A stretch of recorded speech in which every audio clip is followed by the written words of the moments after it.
We do have traffic, though, as we track Metro, Tucker. A call for change for the Metro system as it's facing a budget deficit. General Manager Randy Clarke is suggesting budget cuts and fare increases for about 850,000 daily riders. Well, happy to have him join us now to explain some of the specifics and his vision for the future. Thank you very much for joining us this morning. There's a lot to get into. I do want to start with the monetary aspect of this. This is your budget. You're trying to make ends meet, working at a deficit. A lot of folks, what they see first and foremost is an increase in fares, and the proposal is about a 20% increase. And the reason I ask you this is it enough? And I'm not trying to say that people should be paying more, but do you want to keep going back and raising rates again and again, or do you want to pick one price point and leave it for a while? Yeah, well, first, good morning, Steve and Marissa. Thanks for having me with you. Appreciate it. It's always good to chat. Yeah, we do have a fiscal cliff here at Metro. It's quite frankly a structural issue. It's been here since 1976. We're one of the only agencies in the country that are dedicated a revenue source to actually run the transit system. So we kind of go through this time after time. This time it's very extreme because of the pandemic, what it did to ridership, plus inflation, and there was a credit to the jurisdictions. So, related to fares, quite frankly, there's a give and take there, right? Clearly, some people believe it's a public service, and therefore, like going to the library or call the fire department, there shouldn't be a fee at all. Others believe that the users have to pay some type of fee, a little bit like tolls on a road. There is an elasticity to that, obviously, right? And there's equity concerns. So at the end of the day, trying to find the Goldilocks there. If we charge too much, obviously we're going to disincentivize people, especially some of the medium to long haul trips that right now there's very cheap parking because of the kind of the office readjustment, especially in the core. We also have equity concerns that we're trying to make sure that lower income individuals can get around and have access to this amazing region and economy. So the proposal is 20%.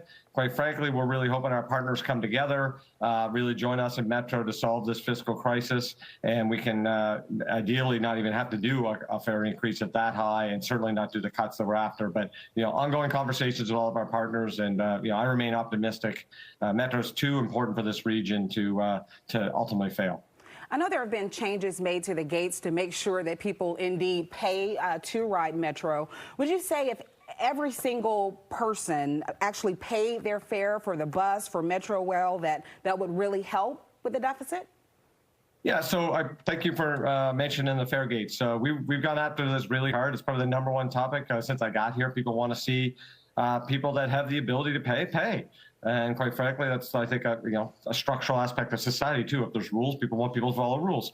So we've modified our fare gates. We're going to have them all done by the summer. Every place that we've modified them, we're averaging about a 70% reduction in fare evasion, and we're, obviously not collecting more revenue. We also help ensure that, from a public safety point of view, not everyone that fare evades commits crimes, but basically everyone that commits crime on a Metro fare evades. So, there's a nexus between financial and public safety there that we're trying to manage. But the fares alone don't pay for the system. We are a public service one way or the other. So there's not a transit system in the world that fares cover operating costs. It's not supposed to work that way. Do we want to collect every fare? Of course, we're working very hard to do that. But revenue from fares is not the panacea or silver bullet. We clearly want to get every dollar, but it doesn't ultimately work that way, and we need our partners plus fare revenue to all come together to run a really healthy Metro system. I know it's a delicate balance when you're talking about, nobody wants to increase fares, like you said, but at the same time, you also don't want to lose employees as well that are out there working harder than ever, trying to keep the trains and the buses going. So I know that's one of your concerns. I want to ask you, though, away from the money aspect of this, when this proposal came through to potentially move the arena across the river into Northern Virginia, that's a neighborhood that Metro had put a lot of attention into to get a station there because of the expected residential growth in the area. And then you find out now you might have even more on your hands than that. In your mind, in your opinion and expertise, what would it take from Metro to make this happen? How much more would you need to put into this project? Yeah, Steve, quite frankly, we're not at that level, right? This has just been an announcement. We look forward to working with our partners. So in this case, I believe it'd be like City of Alexandria, the Department of Rail and Transit in Virginia, maybe BDOT.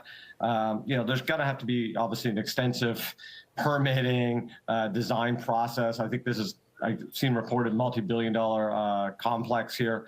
So, the station was not designed. Mayor Wilson from Alexandria has mentioned that multiple times, so I'm just kind of repeating exactly what he said. It wasn't designed for a big special event like that. But obviously, Metro's job is to connect people to activity centers. So if that's going to be a new big activity center, it's our job to work with our partners and connect people and make it safe and very easy to get in and out of big events or residential, school, you name it. So we look forward to engaging people if this project moves forward on how exactly we would make sure people get around.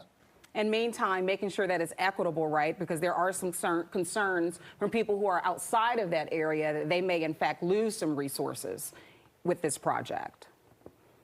Yeah, I guess that would be a larger concern in the city of Alexandria and in Virginia. That wouldn't be necessarily a Metro-specific thing. Again, we're really focused on our infrastructure and our service, and our job is to get people around. And whether you're in Virginia, Maryland, D.C., we support this region. We move the region, and we're happy to work with anyone to get more people on transit, because transit is how we meet our economic goals, our environmental goals, our equity goals holistically as one region. Mr. Clarke, I just want to, we have to wrap things up, but unfortunately, I want to get in one more question for you and give you a chance to address it, Sure. at least, because you hear a lot of attention when it comes to any incidents, when it comes to crime on Metro, either on the trains, in the stations, near the stations, anywhere you might have jurisdiction to it. I think people are just, obviously concerned, but also curious as to your take as to, how serious Metro takes this, if you're planning on changes to try to keep people safer in the future.